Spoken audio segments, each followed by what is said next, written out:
Hey folks, welcome back. Paul Taylor here. What we have here is a Bridgestone 1992.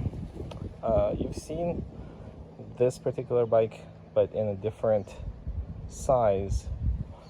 And the reason why I'm putting this up because, well, I don't no longer have that bike, but I'm going to show you what a 55 centimeter frame looks like. And you would think 55 is intended for someone who's around 5'8", 5'10". It is, but it's not.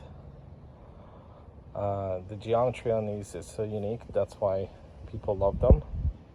So 55 is my size, but when I go to ride it, it just feels kind of strange. So that's why I have to drop the seat a little bit. What makes this very cool to ride is these handlebars. Just by glancing at them, you would say, oh, they're just regular handlebars, what's the big deal? But this bend makes it worthwhile or more comfortable. The ride is, even though this is 1992, it's pretty basic as far as Bridgestone. Same frame as a X-02 from that year, 93, X-04 and 5. I think he used the same frame, and then they used this same exact frame later. So one that just had this giant lug here, and that was it. Made in Taiwan, not Japan. Super basic components, okay? But this hasn't seen much wear, and it's stock. It's a very stock example.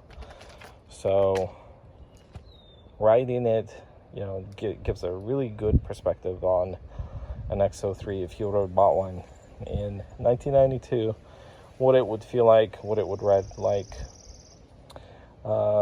It is quite easy and comfortable to ride.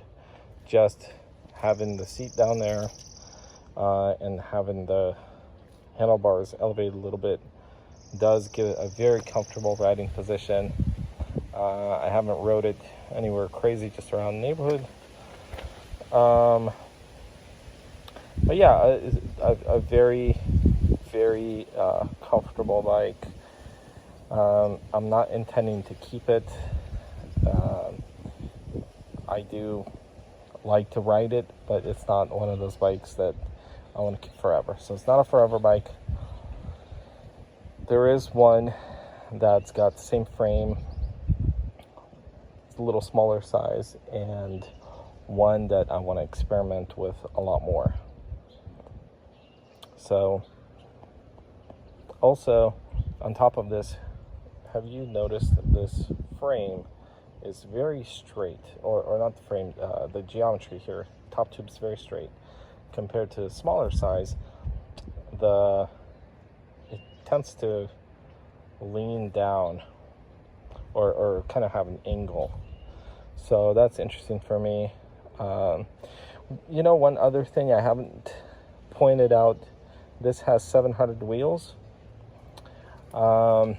This is going with, I think these are 35, but plenty of space. I think you could probably go with a 40, maybe a 42 if you're lucky.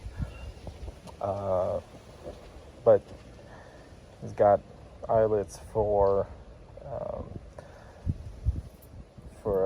fenders, if you want to go with that, or basket.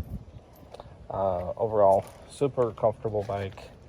If you can find one in sitting near you for about $200-300, I think you're fine. I wouldn't pay more than $300 for this in 2024. So there you have it.